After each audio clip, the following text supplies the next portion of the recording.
Association of Southeast Asian Nations merupakan sebuah organisasi regional yang terdiri dari 10 negara anggota di Asia Tenggara. Negara-negara ini memiliki keragaman besar dalam hal sistem pemerintahan. Sebagai contoh, kita bisa melakukan analisis perbandingan antara dua negara anggota ASEAN yang memiliki sistem pemerintahan yang berbeda, seperti contoh Indonesia dan Singapura. Sistem pemerintahan. Indonesia memiliki sistem pemerintahan republik presidensial. Dalam konteks ini, republik mengacu pada bentuk negara yang memiliki pemimpin terpilih dan presiden menunjukkan bahwa kepala negara dan kepala pemerintahan adalah orang yang sama, yaitu presiden. Untuk karakteristik umumnya yaitu presiden. Presiden adalah seorang pemimpin tertinggi negara dan kepala pemerintahan. Presiden dipilih melalui pemilihan langsung dan memegang otoritas eksekutif yang kuat.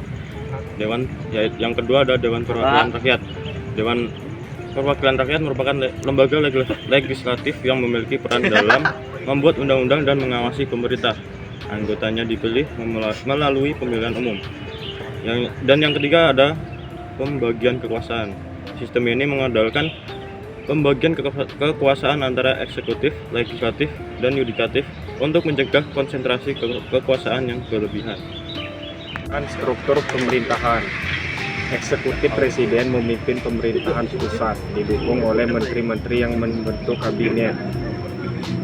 Legislatif DPR adalah badan legislatif nasional yang terdiri dari anggota yang mewakili berbagai politik.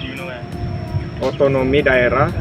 Indonesia juga memiliki pemerintahan daerah yang otonomi dengan kepala daerah, gubernur, atau bupati atau wali kota yang dipilih oleh warga setempat. Singapura, sistem pemerintahan. Singapura menganut sistem pemerintahan republik parlementer. Ini berarti kepala negara dan kepala pemerintahan adalah dua individu yang berbeda. Karakteristik utama, presiden. Presiden Singapura adalah kepala negara dan dipilih melalui pemilihan umum. Perannya bersifat lebih seremonial dan tidak memiliki kekuatan eksklusif yang signifikan. 1. Perdana Menteri.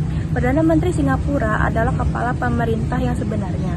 Perdana Menteri adalah pemimpin partai mayoritas di parlemen dan memimpin kabinet. Yang kedua, parlemen.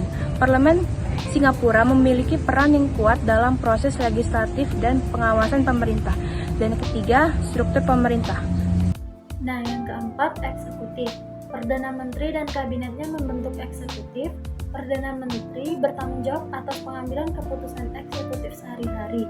5. Legislatif. Parlemen Singapura terdiri dari Dewan Perwakilan Rakyat atau anggota terpilih dan Dewan Negara atau anggota yang diangkat.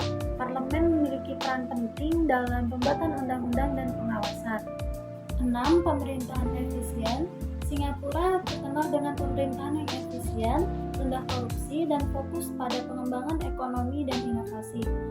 Perbedaan dalam sistem pemerintahan ini mencerminkan perbedaan dalam filosofi politik, sejarah, dan kondisi sosial politik masing-masing negara. Meskipun keduanya berada di kawasan ASEAN, perbedaan ini memengaruhi dinamika politik dan pengambilan keputusan di tingkat